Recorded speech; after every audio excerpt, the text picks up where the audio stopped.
What's going on, y'all? My name is Christopher Life Willers, and this is the Stay Free stream. I'm extremely excited because actually, these Fridays, I'm getting ready to make a push into the streaming space, into the live space, and I've dedicated myself. I focused intently on making sure I had 4 dynamic speakers for these Fridays, all with wonderful, amazing stories, harrowing stories, impactful stories. And more important than that, as always, the theme, man, we're trying to give y'all something you can go away with and apply going forward. I'm excited about this brother right here, man. Really excited because we're gonna do some things next year. We ain't gonna get all into that right now. But this brother right here is an author, he's a speaker, he's an advocate, he's somebody that focuses on telling a story. And he's wrote 2 books. I know how hard it is to write one. He wrote 2. But Lester, can you, because we get straight into it. This is different. This is no scripts, no edits, no rehearsals, man. I just want you to tell people who you are and what you fought through, because everybody on this platform knows what we're talking about today, man. Yeah. Give them the background. As you mentioned, my name is Lester Young. I'm a husband, a father, a formerly incarcerated person. I'm an author. I've already written 4 books, not 2, 4 books, bro. I misread the thing. Yeah, 4 books now. And I'm a certified speaker and a workshop facilitator, using my lived experience to empower individuals how to turn their setbacks into comebacks by just helping them change their mindset, their behavior choices, that they can change the trajectory of their lives. Were you always like this, or what's the background? What's the motivation? My background is that, as I said, I'm a formerly incarcerated person. I was a high school dropout. I was sentenced to life in prison at the age of 19 years old, reading at a 7th grade level of education, sitting in prison for unaliving someone, and realizing quickly that the 30-second decision that I made cost so many people so much pain. But then looking at it, realizing that a lack of education, a lack of a promise to myself, I made these choices because I was in love with the streets. The streets was my girlfriend, streets was my wife, it was my mistress, and all of these various things. And when I got in there, they turned their back on me, right? Meaning my love for the streets. And sitting in prison at that 7th grade level of education, I remember one of the prison chaplains asked me, like, what does my future looks like? And I told him I don't know what my future will look like. And he challenged me. And I told him he challenged me by giving me my first book, was a book by James Allen, As a Man Thinketh, So Is He. And I remember struggling how to read. I didn't want to confess. I wanted to tell his prison chaplain I couldn't read. You know what I'm saying? But he pushed me, and he forced me to stop picking up books and reading the thing that transformed my life while I was serving life in prison. That's what I was going to ask you, or can you chime in and speak to people about the level of learning amongst prisoners, and you can't just put everybody in one box, but what do you see when it comes to education? Because I got a few brothers that I hold near that speak about similar stories that came in and maybe didn't have a certain level of education. Is that a common theme, you think? Yeah, it is. I mean, I had big homies, man, that I looked up to prior to coming to prison. I met them in prison expecting that we was going to engage in the same activity that we were doing on the streets, that's hustling. And my big homie clearly told me, like, nah, bro, you're going to have to pick a book up and start reading. Education is going to be the key to who you become in the future. You done realize the mistakes in which you made by selling drugs and doing all of that wild stuff. It had no purpose. Here you are sitting in prison with a life sentence. So he forced me to start reading the book, and I'm thankful for my big homie, man, that really stood in my chest and really forced me to start picking up a book. And when I started reading, and I started realizing that I could push through my level of seventh grade level of education and started reading books and understanding it, man, it gave me a sense of freedom that I never had in the streets. Money, I made a lot of money, sold drugs, did all of those things that you do in the streets, man. But when I came in contact with true education, knowledge of who I am, learning, developing a spiritual belief system, and acknowledging that spiritual belief, and really shaping my values, it became a sense of peace that even though I was serving life in prison, I found a sense of peace and a drive that I never had in my life before. Yeah, that speaks value. I mean, everybody. I was on Sussex too. I was on Greens. I was around a few individuals that had life sentences. And everybody doesn't necessarily want to fight for it. Everybody doesn't necessarily still hang on to their freedom, or whatever that looks like. I wanted to ask you, because one of the things that's trending on social media right now, a lot of people are getting up there. If I had a life sentence in prison, I'd XYZ. Yeah. I've been in that, and I've been in that term too, right? And a lot of people would tell me, "So, man, if I had a life sentence, I wouldn't be investing in my education." But one of the things that I quickly realized, brother, man, is that when I had that life sentence, I realized that I was alone by myself. Everyone that was talking about that life sentence, I was serving life, and it was a prison within a prison. You know, sitting there every day knowing that you may possibly die in prison because of a 30-second decision. I stopped quickly believing that I needed to find my own freedom, and I was refusing to allow other people to project on me what they thought I should do with a life sentence, right? Yeah. I was serving a life sentence, and I knew the torture, the anguish I felt every night inside that prison cell. And I would say this is not, it was not even just about the life sentence. It was when the reality hit that someone lost their life as a result of my poor decision making. That was the thing that I had to wrestle with. So me having a life sentence, yeah, I could have wild out in prison, but at the end of the day, I still had to face that man in the mirror for the actions and the mistakes in which I caused harm to someone else due to my level of immaturity. So when I hear that, I wonder a lot and say, if you really had a life sentence, I'm sure you would not be responding in that way, because Yeah. your number one goal would be is to try to find a sense of inner peace in the most hellish situation and dehumanizing situation, which is incarceration. Yeah, without a doubt. It's I hear the youngins, and I to the youngins that are on this trend, I hope y'all never face that. Mhm, Honestly, I wouldn't even play around with the trend, me personally. mhm. But yeah, when you're actually dealing with the situation, your perspective may shift. I want to ask you this to get straight into it, because you fought through it. Obviously, we're here, we're having this conversation. You made it home. People make it home. I need everybody to understand, right? Yeah. But what was the transition back into society like? Was it easy when it was it difficult? What was that like? I would say this, man, is that I think because I invested in myself early on in prison. I invested in becoming a different version of me in prison. I didn't wait until the parole board granted me parole after 22 years. I started investing in who I wanted to become early on in my incarceration. I say my first 2 years in prison, I wilded out, struggling. But man, it's just the reality hit. And as I said, for the younger people who are listening to this call, and they're in the streets, they don't have a problem in unaliving someone, I would say that, you got to really rethink that. Because when you're thinking about your mistakes that you make, a 30-second decision that you make in unaliving someone, I always ask you the question, could you sit in your prison cell with that person that you unalive for the next 20 years of your life? You can't do it, right? Yeah, And a lot of people don't speak that reality. That's a reality, that your conscience, you can't pop the perks no more. You can't do none of this stuff anymore that help you run away from that pain. Could you sit in that cell with that person that you unalive for some 30-second decision, something that was pointless, but you felt you needed to do it to get off your chest? Now you have to do it, right? So for yeah, me, sitting in that cell, man, I had to realize quickly I wanted peace, man. I wanted to find peace. And the only way I was able to find peace, man, I had to find peace with my victim. I had to find peace with my victim. I had to make that spiritual connection, that atonement and apology and acknowledging for the wrong that I've caused. And that allowed me to rebuild my life. So when you ask the challenge that I faced when I got out of prison, I would say because I did the interpersonal work way before I walked out of prison, it was an easier transition for me. Now I see a yeah. lot of people that I work with get out of prison and they didn't do the work. They struggle with the limited belief system, lack of confidence, lack of Mhm. ability to learn and comprehend, to be able to acclimate back into the world as a citizen of not some person who's been incarcerated for the last 20 years. Yeah. I and you're spot on it. That's a common theme of what I'm seeing working as a CPS, etc. Mhm, It's the individuals that were preparing and being proactive. Typically the brunt is less. mhm, For me, I came home, I thought I was doing the work. I was a senior elder and doing programs, and I was faking the funk evidently, because when I came home, and the pandemic just started too. mm, That was a lot for me.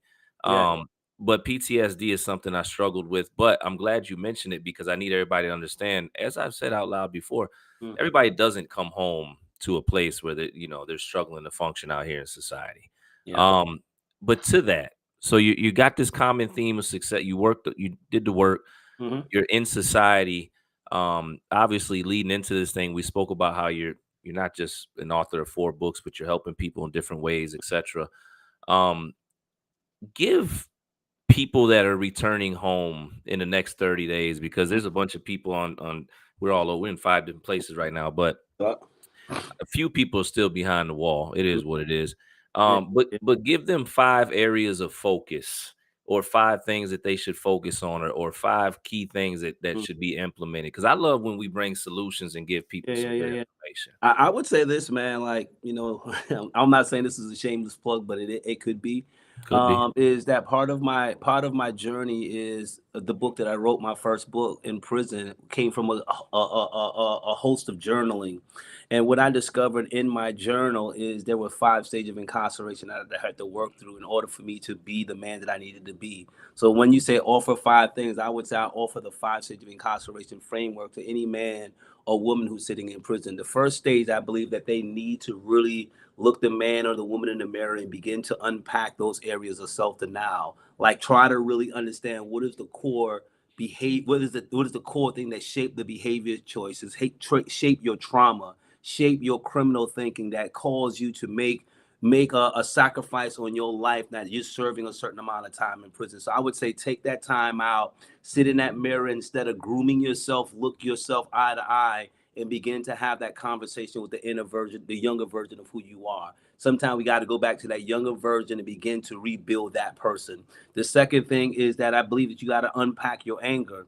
A lot of us, we go into prison with a lot of anger towards a lot of things, and that anger spills over into a lot of violent behavior. So I would say the second tip would be is take your time of incarceration to begin to unpack your anger and learn what the root of the anger is. The third, break away from the victimization mindset. You cannot constantly see yourself as a victim of the crime. You got to see that your crimes, your choices has a ripple effect, and it impacted people, impacted your victims, impacted your family, impacted community and a larger society. So I would say begin to work on your victimization mindset. Stop taking complete ownership for the decisions which landed you in prison. The fourth thing that I would say is begin this spiritual journey, whatever your spiritual journey may be. Mine is Islam. I became a Muslim. I was Muslim before I went to prison, but in my incarceration, I began to understand the power of forgiveness, and that forgiveness, learning forgiveness, seeking forgiveness from God, seeking forgiveness for yourself, learning the power of forgiving yourself, forgiving those who have harmed you, and then seeking forgiveness for those you have harmed. And in that, you begin to develop the spiritual reservoir of faith and fortitude and forbearance that will allow you to begin this process to go to the fifth stage, which is transformation. Transformation is where you start utilizing your time of incarceration for the betterment of yourself. A lot of people laugh when I say that I don't know how to play chess, I don't know how to play checkers, I don't know how to play cards, because for my entire 22 years in prison, I didn't waste it on playing board games. I spent money in buying books and educating myself. What I Mm. learned, I began to educate other men in prison, right? So I spent my entire 22 years on personal development. And when I developed and becoming the man I need to become, I started teaching it as well. So when you Mm. say 4 books, I would say I got like 20 books I want to release, but I Mhm. wrote all of them while I was in prison. So to answer that question, 5 things: men and women who are incarcerated, focus on the Mhm. areas of self-denial, unpack your anger before you walk out of prison, break out of the victimization mindset, take ownership for your decisions which you have made, learn the power of forgiveness. Whatever your faith, your spiritual belief, your spiritual walk, tap into that reservoir of spirituality, and then focus on the things of transformation. It's heavy, man. Discipline. I'll tell you what. I consider myself a pretty disciplined individual, Yeah. but 22 years of focus of self development didn't have that. Didn't have that. You were Yeah. the first. You're the first individual that I've ever heard said their entire period of incarceration. Although Mhm. there's more than obviously there's brothers out there and sisters, Yeah. but we see the power and we hear the power in your voice and what can happen. And anybody that's watching this again, this is a brother that was sentenced life sentence. Yeah, I was sentenced to life in prison with a 3% chance of being free. I'm Yeah, not supposed to be here, brother. yeah, literally. And Literally. this isn't a thing where we're like, hey, look at no. This is a thing where if we can do it, if this brother Mhm, can do it, there's mhm. something to be said. So if you're in a situation where you're down, you're out, you can fight through, you can make the decision, and each day work just like this brother did. I want Right. to ask you this, in terms of issues, Mhm. some what are there 3 things, hurdles, or obstacles that you think people coming home from prison are running into or bumping into that they're not paying attention to? Because Mm, that's a question that was just asked, and more specifically, my husband's getting ready to come home after 18 years. mm, I'm concerned about potential things that I'm not thinking about as I mm, prepare him returning to society. mm. What are some obstacles that could potentially lead him back into some trouble that we're not thinking about? I would say the number one obstacle that for a person to serve that amount of time in prison is post incarceration syndrome. Mm, Post incarceration syndrome is that I've been in most people, if you have not invested in who you need to become in prison, you just got caught up in the prison routine. The mhm. chances are you coming home from prison, you're going to be so institutionalized, hyper vigilant, can't trust people. Or it's so many things that come with this post incarceration trauma that a person can sometimes sabotage their future opportunities because of their limited belief system, right? So one of the things that my mentor told me when I got out of prison, he said one of your greatest battle will not be employment, it will not be housing and the stigma of incarceration. He said it will be your limited belief system. He said it's the belief that you have about who you are. And a lot of men and women I know, when they sit in prison for that long period of time, their belief system is warped because they don't see themselves with the potential to do anything other than become and be what the prison say that you are. You know, a Right. lot of people can blame and say, hey, man, I can't do this because I have a felony conviction. I tell people I was convicted of murder at 19 years old with a violent offense in South Carolina, right? But because again, I invested in changing my thinking. When you look at my book, you look at my office now, I have more books than I have tennis shoes, have more books than I have clothes. In the same way it was in prison, when we was only limited to have 10 books, or when people were invested in food in prison, I was invested in books, and I would go to jail. I would go to Powerful. lockup for having over 10 books because I knew the Mhm. power of knowledge, right? So that person who's coming home after 18 years, the question may be, the biggest challenge may be, is he prepared to adjust to life after incarceration with technology? What did he invest in himself while he was in prison? And I'll say this too, there's two levels of prison, as you know, and some people are aware of this, some aren't. There's two levels. There's a recriminalization and there's a decriminalization in Yeah. prison. Most people sit in prison for 10, 15, 20 years. They stay in the recriminalization stage. What is recriminalization? This is where you sit in prison and you learn and you read about new ways of committing crime. That you get out, you went to prison with one crime. By the time you walk out after 10, 15 years, you got five new ways of crimes, and you got co-defendants that you've then met in prison. So when Yep. you're back against the wall, you can go and tap into these criminal elements that can eventually lead you back to prison. So I would tell that person who has a loved one coming home after 18 years, make sure that that person gets in counseling when they get out of prison. Like that should be immediately set up, and that person should already be working on his re-entry plan years ago before he even walked out of prison. Because if not, he may fumble the ball because the institutional thinking is a real thing.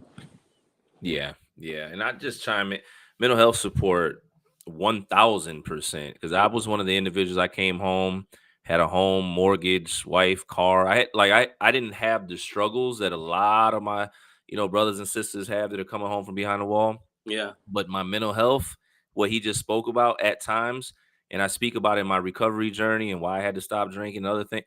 There was plenty of times I tried to sabotage for Mm, no reason. I own a school, mm, no nothing, and just out my rocker. And mm, at times, saying out loud, I'll go back. yeah. But different journeys, man. I'm glad to be here too. Mm. And I'm glad you spoke on that. Always good to get different perspectives to speak about that mental health piece and Yeah, picks and all of that. it's a powerful, brother. Like a man cannot be a good husband, good father, good brother, good community servant, entrepreneur if his mental health and the worst thing we can do is tell ourselves when we walk out of prison that we're fine. I'd Yeah. say this, that a man cannot walk in the rain and don't get wet. No Yeah. matter if you've done 18 years in prison, you can say, "Oh man, I'm good. Prison ain't impacted me." Man, you got to be tripping. Prison inundated you in some form of fashion, but you No just question. don't see it yet. You have gotten wet by the walls of incarceration. Yeah, people that say they're not impacted make me nervous. And when I speak to family members and stuff, they're like, "Oh, my loved one says he's fine." I don't know. I'm not gonna say he's not. Maybe. I can't. But I have to prescribe to what the brother just said, man. I feel like anybody, just walk through there, and you've been impacted in some way, shape, or form. Agreed. Let me ask you this question. Mhm. What are three tangible steps that an individual can make though? They're coming home, maybe they're ground zero. Maybe Mhm. they don't have too much support. What are some things that they can do to make sure that they stay free, that they stay out here, that they start making progress going forward? One of the I would say definitely get you a counselor. Don't depend on your girlfriend, your wife, your mother, your uncle. Get you Yeah. a counselor, someone that is going to be able to help you identify your institutional thinking, help you to identify what depression looks like. Because most men in prison, they already depressed. They just don't learn how to live with depression. Teach you about what panic attacks look like after incarceration, what anxiety looks like after incarceration. So one is a counselor. Two, I would connect with organizations of men and women who have successfully transitioned out of incarceration. That would be my second step, is to be open to be teachable and coachable in your journey of reentry. And the third would be invest in what I call self-care. If you've been in prison a certain period of time, the first 90 days, that first 0 to 90 days, understand the power of self-care. Like too many of us get out of prison and we try to like get our life started, and we don't take care of the trauma. We don't take care of the internal wounds that has happened to us over the years of even before prison, that a lot of us went to prison already internally bleeding from our trauma. So the third thing would be is learn the power of self-care and learning how to just stay still and grounded in a spiritual foundation that is going to allow you to grow and be the man that you, or the woman that you need to become after being dealing with such a hellacious type situation of incarceration. Yeah, put your mask on, y'all. I mean, a lot of brothers and sisters, I see a theme. When they come home, they want to start saving or filling in those gaps and voids that they weren't there for. They want to help mom with everything. They want to help bro with everything, and establish boundaries early. I'm Mm-hmm. telling you, because you got to preserve. You got to focus on you, especially when you're coming home. I'm telling, like I know. I moved my wife's homegirl whole apartment from the third floor. All just Hercules. right. I just want to be soup. I'm home from prison. I can do something in society. I got value, whatever it is that's running through my mind. But Yeah. please, y'all, um, this is good stuff, man. I gotta ask you this, because this is actually one of the questions or two of the questions people are asking about relationships, because you just spoke about not relying on your wife or Mm, significant other and your brother, anybody, when it comes to mental health. But how what when let me phrase it like this: advice to young men. mm. You already know where I'm going. I was at Greensville Correctional Center. I did a whole like 20 minutes on this, but advice to young men, probably more so specifically in these ones that are coming home, Mm. and saying they already met the love of their life, and what, Yeesh. not saying you had, but just your It, your it's your it's advice. possible. I would tell any young man, even a woman who's waiting on Mhm. a man who's coming up from prison, give that person some time. Like getting into relationships. You've been in prison. I'm gonna use me for example. I went to prison at 19. I came when I was 41 years old. I didn't know how to manage a household. I didn't know what intimacy was. I didn't know what emotional connection was. I lacked so That's real. much in relationship that I almost damaged my relationship, because again I assumed that I knew, but I was still approaching the relationship from the lens of a 19-year-old who was a womanizer, a player, didn't have didn't understand what emotional connection was. I read a few books in prison about emotional connection and intimacy and romance, but the reality was I wasn't prepared for that emotionally. I wasn't mature enough to embrace a relationship early on when I got out of prison. So I tell a lot of young people, I tell a lot of men today, even when you get out in your 40s and your 50s, like you have to like really take time to develop an emotional relationship with a person. Most of us, when we get out of prison, we are not emotionally available for a woman in the way that they need us to be, because we don't know. We have suppressed our emotions in order to survive a long prison sentence. So now you mean to tell me I cut this thing called emotions off, so I don't feel that tingling thing. And now as soon as I walk out of prison, I know how to feel again. That stuff is It's real. superficial. It takes time for a man who's been in prison for a long period of time to develop an emotional reservoir to It connect really with a woman does.